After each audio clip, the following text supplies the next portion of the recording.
Hi guys, welcome to our daily encounter. In Genesis chapter 35, we have the birth of Benjamin being recorded. This is Jacob's last son, and he's born to Rachel on the way to Ephrath. And she suffers severe labor pains while giving birth to Benjamin. And she even dies from the complications in connection to the birth of Benjamin. And while she's giving her last breath, she names him Ben-Oni, which means son of my sorrow. Jacob, however, sees the blessing in Benjamin and names him Benjamin, which means son of my right hand. And as we think about Rachel giving birth to Benjamin and dying and suffering and the blessing that came out of that, we can think about the Christian life and life in general as we live here on this earth. The scriptures oftentimes use childbirth as a means to describe deep, abiding suffering and hardship. Jesus used this with his disciples. Jesus knew that he was going to die, and he's preparing his disciples for that the night before. And he says that, you're going to have a lot of sorrow. The world's going to rejoice, but you're going to be immensely sorrowful. But he says it's going to be like a woman giving birth giving birth. This is found in John chapter 16.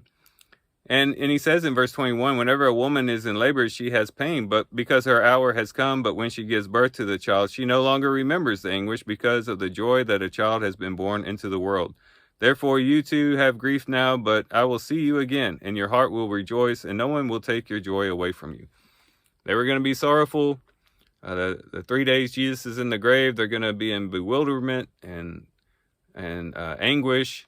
But Jesus was going to be resurrected again, and that was going to bring a lot of joy. And soon their sorrow would end like the labor pains of a woman giving childbirth.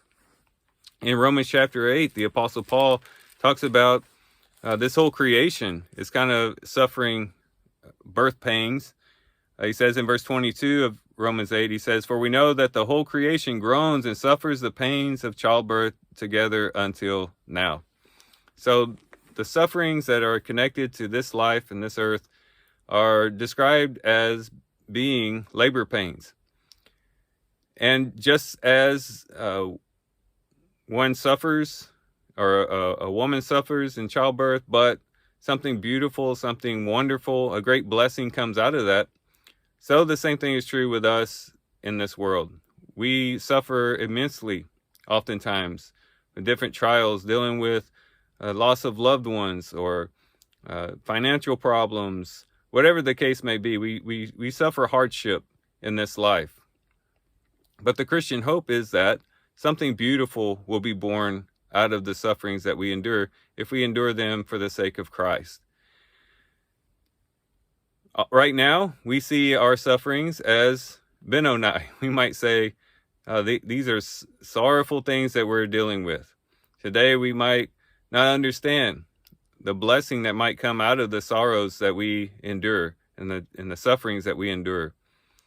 But one day we'll be like Jacob, and we'll be able to see the Benjamin that comes out, the great blessing that is birthed through our sufferings.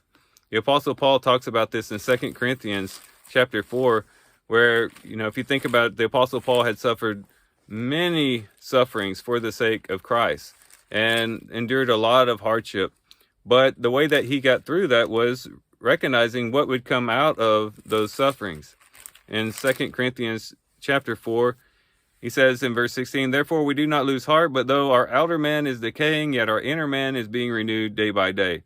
For momentary light affliction is producing for us," or to stick with our analogy, is birthing, "an eternal weight of glory, far beyond all comparison.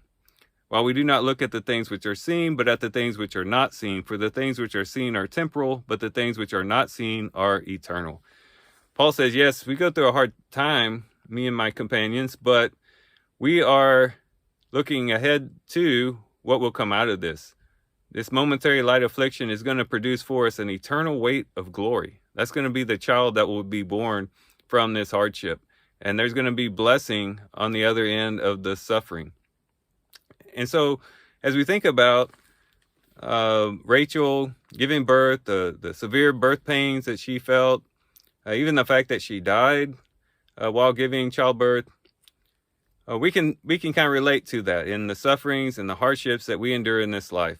But we can also relate with Jacob, who was able to see and to experience the blessing that came out of that suffering and out of that death. And ultimately, we as Christians will experience the beautiful new things God will bring out of this suffering world.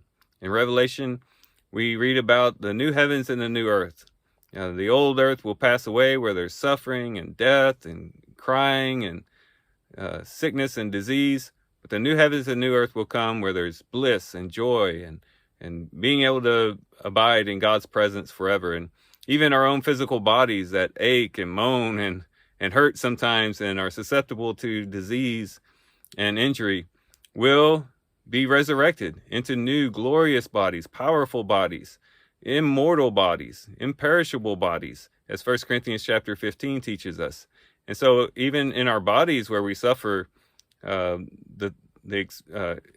experiencing the things in this earth, they're going to give birth to a beautiful resurrection and a whole new experience before God. So this can be our hope. We may be suffering today, but let's look ahead to the child that will be born, the blessing that will be born out of our sufferings if we remain true to the Lord, if we can stay committed to Him, walk by faith before Him.